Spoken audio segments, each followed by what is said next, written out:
Olá, quinto ano, tudo bem com vocês? Chegamos para a nossa aula de História, dando continuidade ao assunto da semana passada. E hoje começaremos a partir da página 202. Na semana passada nós vimos um pouco sobre o patrimônio cultural dos afro-brasileiros.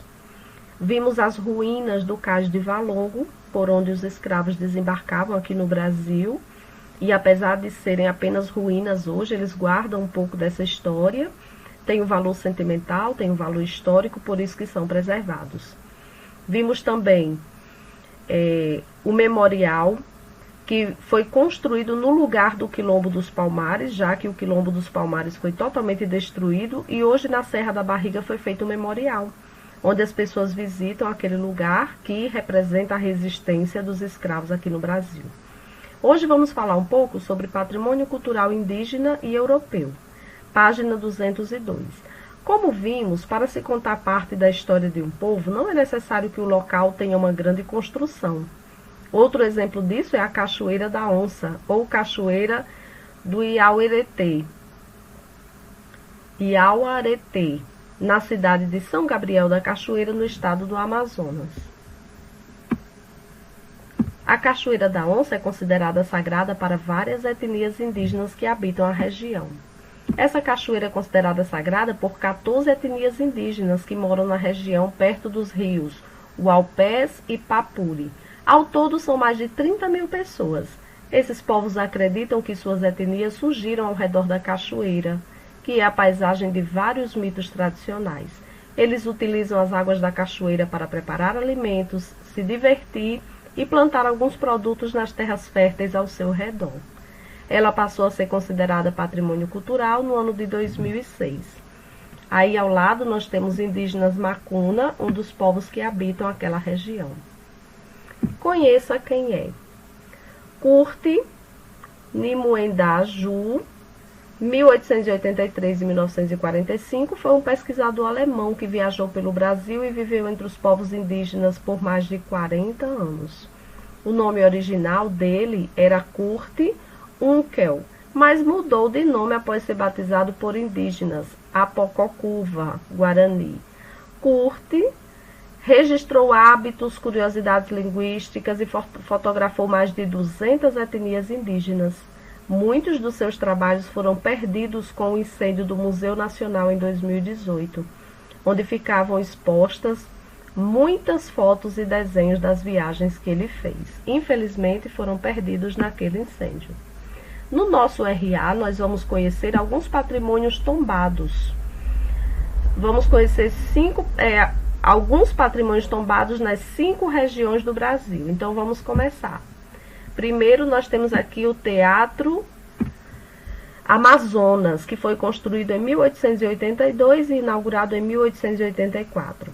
Nessa época, o estado do Amazonas passava por um período de bastante riqueza.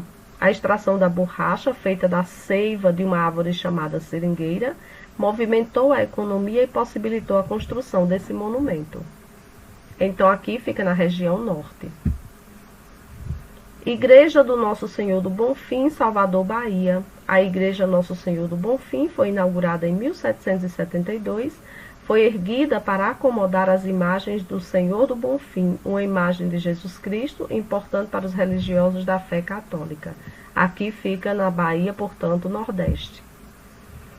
Arcos da Lapa, Rio de Janeiro.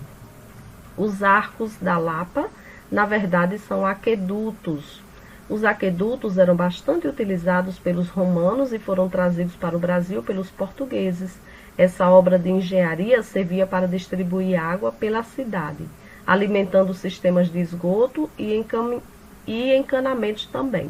O aqueduto da imagem foi planejado em 1602 e abasteceu com água a cidade do Rio de Janeiro até 1896. Portanto, essa obra tombada desse aqueduto fica no Sudeste. Catedral Metropolitana de Brasília, Distrito Federal. A Catedral Metropolitana de Brasília, que inclusive estudamos no livro da semana passada, foi projetada por Oscar Niemeyer, um arquiteto muito famoso. Sua construção foi iniciada em 1958 e sua inauguração ocorreu em 1970. Com ela, vemos que não são tombados apenas monumentos antigos, construções muito modernas também podem ser consideradas patrimônio. Aqui fica na região centro-oeste. E Fortaleza de Santa Cruz, que fica em Governador Celso Ramos, Santa Catarina. A Fortaleza de Santa Cruz está localizada na ilha de Anhatomirim, no município chamado Governador Celso Ramos, no estado de Santa Catarina. Essa fortaleza era utilizada para defender o litoral de navios invasores. Ela tinha muralhas de pedra muito baixas para proteger as construções, mais altas o suficiente para proteger os atiradores em caso de ataque. Então aqui fica na região sul. Vimos monumentos tombados aqui nas 5 regiões do Brasil. 203. Patrimônio cultural europeu. Como você aprendeu, por muito tempo apenas o patrimônio português foi valorizado pelo SPAM. As construções e as práticas culturais de outros imigrantes europeus também eram deixadas de lado, como as dos italianos, ucranianos e poloneses. Isso ocorria porque imigrantes normalmente eram camponeses muito pobres e não construíam grandes igrejas ou edifícios. Mas sabemos que eles também contribuíram com o patrimônio aqui do Brasil, com a construção desse patrimônio, porque deixaram aqui parte do seu patrimônio imaterial, na culinária, nas danças, nas músicas, assim como também fundaram muitas cidades aqui no Brasil. Com a lupa na mão. A partir dos anos de 1850, muitos imigrantes europeus vieram ao Brasil. A partir dos anos de 1900, chegaram também imigrantes asiáticos. Eles eram extremamente pobres, fugiam da fome e viam aqui no Brasil uma oportunidade de melhorar de vida. Atualmente ainda existem imigrantes que vêm ao Brasil por vários motivos, fugindo de guerras, de pobreza e de perseguições políticas. Pesquise um grupo que imigrou para o Brasil na atualidade, nos dias de hoje, e registre as informações abaixo indicando o motivo da sua vinda. Então vocês podem fazer essa pesquisa na internet. Um grupo de imigrantes que está vindo ao Brasil nesse momento, né, atualmente. E por que eles estão migrando para cá? E você coloca aí. No ano de 1987, a cidade de Antônio Prado, no Rio Grande do Sul, se tornou patrimônio nacional. Essa cidade era uma antiga colônia italiana e os prédios do centro histórico foram construídos de uma forma muito diferente da arquitetura portuguesa. A antiga colônia italiana de Antônio Prado foi fundada em 1886. A maior parte das casas dessa colônia é feita com madeira de araucária, que atualmente é uma árvore protegida de corte. 204. Mão na massa. No Brasil, existem alguns espaços considerados patrimônio cultural indígena. Com a ajuda de um adulto, pesquise algum outro espaço cultural indígena e escreva sobre ele nas linhas abaixo. Você pode procurar pode fazer essa pesquisa para responder a número 1 lá no nosso roteiro. Nós colocamos alguma coisa sobre o patrimônio indígena, então você pode pesquisar lá e responder a número 1. 2. Pesquise o memorial da imigração de algum dos povos que vieram ao Brasil e represente-o abaixo por meio de desenho. Indique em qual cidade ele está localizado. Nós temos aqui no Brasil alguns prédios que são considerados hoje memorial da imigração, representando os povos que vieram para cá, imigrando naquela época, né? Migrando naquela época. Então você pode pesquisar um memorial desses, desenhar ele aqui e dizer em qual cidade ele se localiza. Pode ver na internet. 3. Por que alguns monumentos são preservados, apesar de restarem apenas as ruínas deles? Como, por exemplo, o Cais de Valongo. Vamos responder. Porque eles ainda podem contar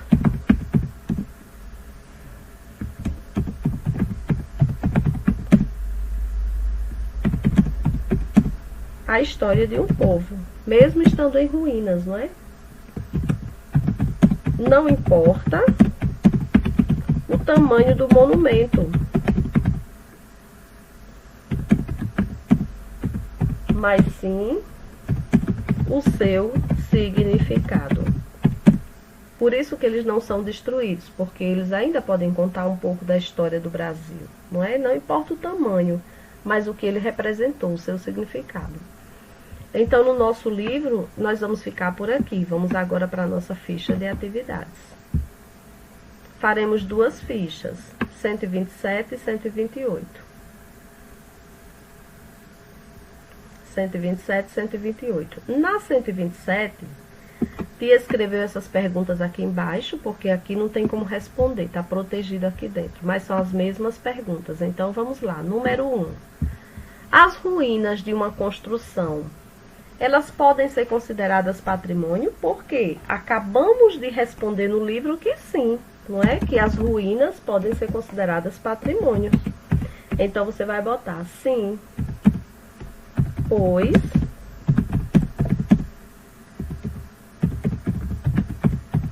não é necessário um grande monumento para se contar uma história. Não é necessário um grande monumento para se contar uma história, mas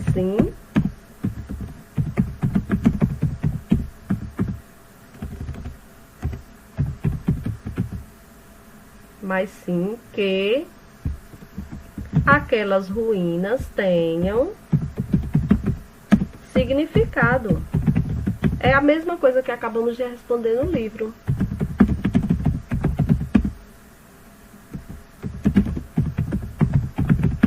Para a cultura e a história de uma comunidade. Pronto. Então, as ruínas podem ser consideradas patrimônio? Sim, pois não é necessário um grande monumento para se contar uma história, mas sim que aquelas ruínas tenham significado para a cultura e a história da comunidade. 2. O que é movimento negro? Nós vimos que o movimento negro se fortaleceu muito no Brasil. E o que é esse movimento negro? É um movimento em defesa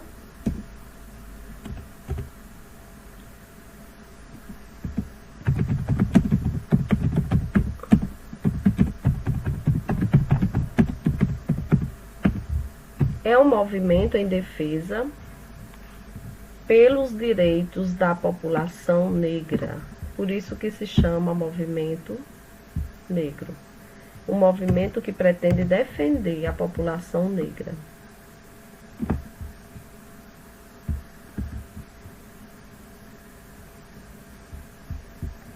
3. Por que é importante que a Serra da Barriga, local onde está o Parque Memorial Quilombo dos Palmares, seja considerada patrimônio? Porque é importante contar a história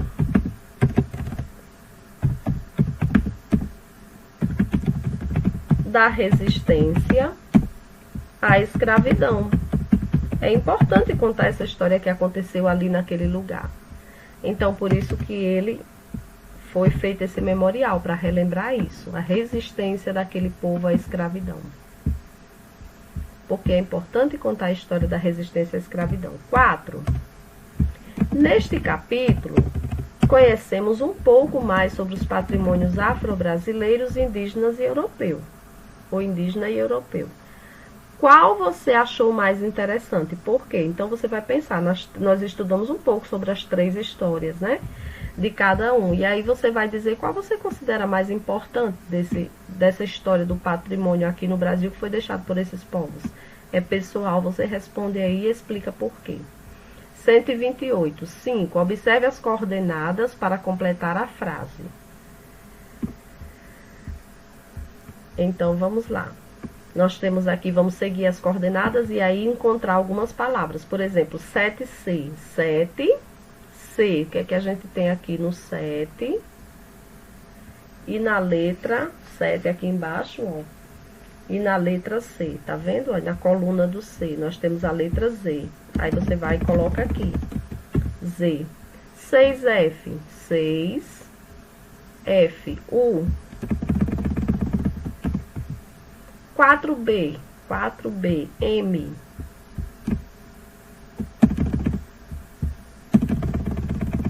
M.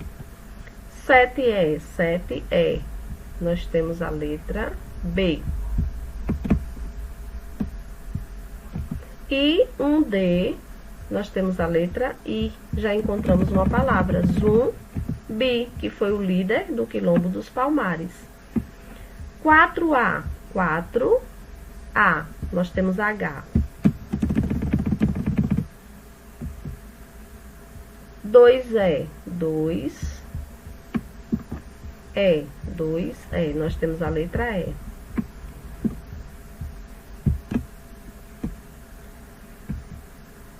3F, 3F, se você olhar aí na sua tabela,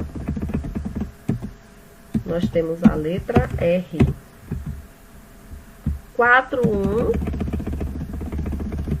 nós temos a letra O. E 2B, nós temos a letra I. Herói. Herói. 7F. 7F, olhando aí na sua tabela, você vai ver que nós temos a letra N. 4G, a letra A. 4H, a letra C. E D, olha aí o ID, o que é? I. 5E. O. 7F. N. 3B. A. E 6D. L. Nacional. Então, encontramos zumbi, herói e nacional. 6. Marque com X as alternativas corretas. O patrimônio indígena sempre foi valorizado na história do Brasil. Isso é verdade? Claro que não. Passou muito tempo sem ser nem considerado. Um local pode ser considerado patrimônio mesmo sem ter uma grande construção. Nós vimos muito isso hoje. É verdade? É. Não é preciso ter uma grande construção para ser considerado um patrimônio. Então, a segunda está correta. Você marca. Todas as culturas que integram o Brasil são importantes. Isso é verdade? Claro que é. Todas elas deixaram aqui sua contribuição cultural. Povos sem vestígios de construção não possuem patrimônio. Isso é verdade? Claro que não. Todos os povos possuem patrimônio. Então, essas duas são corretas. Por hoje é só. Façam no capricho e qualquer coisa pode nos procurar que vamos ajudá-los. Um abraço a todos e até a próxima aula. Tchau!